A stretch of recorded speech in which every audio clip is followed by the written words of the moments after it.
it's probably a great tool for verbal processing and asking questions and seeing what you get back. My friend used it to design his backyard, and it was fun because he was like tweaking, because he's an engineer, so he was like very methodical about his changes, and like it was all like perfectly done, and it was like able to do it for him just how he wanted it, so I think he appreciated that side of it.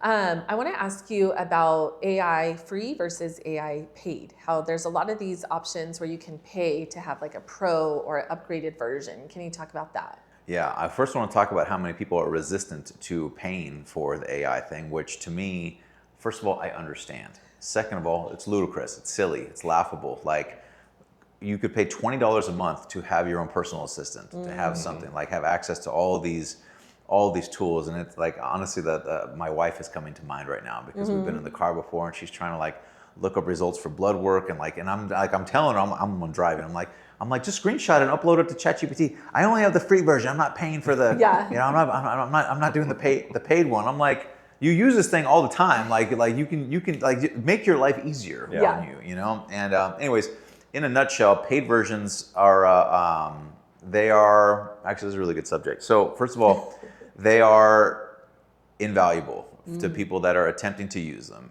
For most people that don't think that they need it, I would push back on that, and I would say that AI is already impeding on your life in some way, shape, or form. You might as well start to use it as a tool. Again, what do you mean impeding on your life? It's already impacting your life in some way, shape, or form, even if you don't think it is. Again, like there's this massive wave of individuals that are using AI, and I truly believe that they are going to overtake and provide more value to companies and brands, businesses, teams, because they are able to work faster. And if they have even just a shred of discernment, they can they will discernment in a particular domain. If they have a shred of it, they can apply that to their speed, and they will overcome. They will produce works faster. I mean, imagine being in a meeting and you guys are talking about something and executing on something, and the person across from you, by the time the meeting is over, already has it done. Yeah. Oh, for sure. In a conventional world, you might have expected to take like a week or two. So I'm in the marketing agency world, right? So I have clients that have had agencies in the past where, again, I'm generalizing here, but let's say you want to launch a marketing campaign. Okay, that involves copy creation, building a landing page, scripts, maybe for videos, and then of course like ad creation, and then like the ad launch. And conventionally speaking, as a general timeline, I don't know how much experience you have with like marketing agencies, because I know this can be different, but like as a general timeline, it could be anywhere between 30 to 90 days, 30 days on the real short end of that, to get that stuff done. Somebody who is like leveraging AI can have that done in a day. Like I could do it in a day. I just was thinking about this right now. Obviously, we're not in the corporate world right now, right? But like, imagine you're working for a corporate agency and it's a marketing agency 5 years ago, even.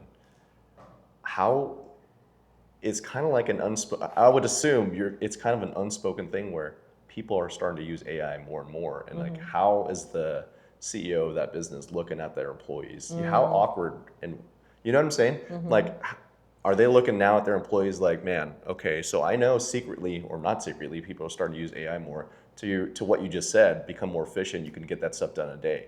Well, that's kind of replacing probably at least half that staff of what they used to be. Well, can I say something? Sorry, I didn't mean to jump in, but I like, for example, when I hired Miles, like I asked him about AI, like how does he feel? What's his preferred platform? Like, to me, I want to hire somebody that is using AI to make themselves better, right? I'm not at a place where, I mean, maybe down the road, right, I won't need like a physical person to do certain things, but for me right now, I want to make sure my people are using it. Does that make sense? They're plugged in. Yes. Yeah. Yeah, I mean, at the very least, not being resilient or resistant. I keep interchanging that, resistant to it, And again, usually there's some form of like hesitancy there built around, I don't know, some sort of like traumatic aversion or something like that. I'm not really sure, But I know a lot of people are resistant to it, and I think it's mostly because they get overwhelmed by it. Yes. And actually, to that point, going back onto the paid thing, like using the paid service or the paid aspect of any of these tools just allows you to be more efficient with whatever you want to explore. Anyway, why use the free version and not like it's like fighting with one arm behind your back, like why?